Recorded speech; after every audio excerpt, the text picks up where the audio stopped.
Hi everyone, I'm Arwen. Welcome back to my channel. Today I'm reviewing Claudius' book, I and Claudius, Travels with My Cat. This book follows Claire's travels across America with a chocolate brown Burmese Claudius. Now what initially drew me to the book was the cover. I really like the straps on the front and the back. The general design of this cover actually is a really interesting way to represent its quirky and colourful personality. Also, it features a cat. The memoir starts with Claire thinking about quitting her job. This is a recurring thing for her, and she's doing it again. This time she's embarking on an adventure around America. But she couldn't go without her 19-year-old Burmese cat Claudius. So one night she decides to do it and take him along with her. This book is mainly set in America as Claire and Claudius road trip down from New York to San Francisco through the southern states. It provides an interesting perspective on the different, sometimes really bizarre elements of American culture, particularly in the 90s. The main way this is conveyed is through the eccentric characters and situations.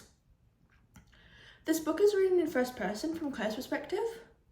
This really does set the tone for the book as it does shift with her emotions. Sometimes it's really enthusiastic, in other parts it's more chaotic, and sometimes it's resigned. This is an interesting way in which the author has set the mood throughout different sections of the book. Another important aspect of this book being in first person is that you get an insight into Claire's internal dialogue. It shows you what she's thinking and how she thinks, and she often reflects and is haunted by the grief of losing her ma suddenly to cancer, and she also battles with knowing that she'll soon lose Claudius, but she's also simultaneously in denial. Like, in her mind, it will never happen, it's not happening. She's always referring to the idea of him dying as if Claudius dies. It makes him seem almost immortal, but at the same time she often talks about the realities of him being quite old and showing signs of aging a lot. Claire often questions herself in the situation she's in. This internal dialogue is ironic because as a reader, if you're more introspective, you're also questioning yourself. And I think this technique is really an interesting way to establish a connection between the reader and the author, because you can also often relate to what she's saying and what she's asking herself. Even though this is a memoir, there are a lot of fictional elements, such as Claire and Claudius' dialogue. Though I really like this edition, and I think it adds a lot to the storyline because it gives the reader a deep insight to their personalities.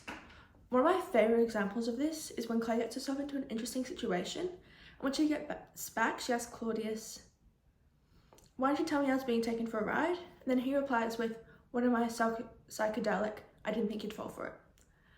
So as you can see in this example, the author really does use their speech to convey off in Claudius' personality more, because you do get an insight into Claire's, but it does show their dynamic really well. Throughout the book, Claire often references her love of Gucci.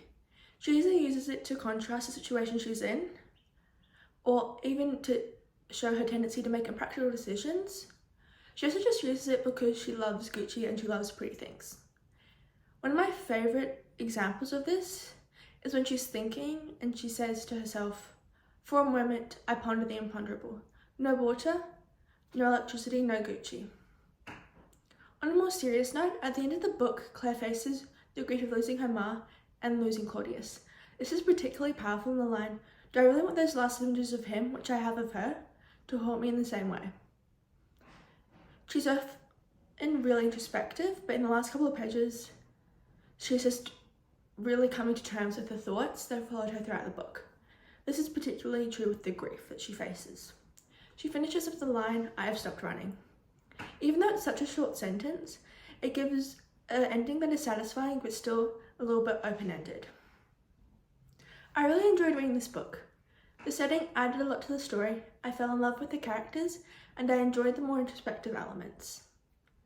I'd encourage anyone who's interested in reading something a bit different to read this book. It has a heavier, more reflective tone, but it's also contrasted by quirky elements, a sense of humour and adventure.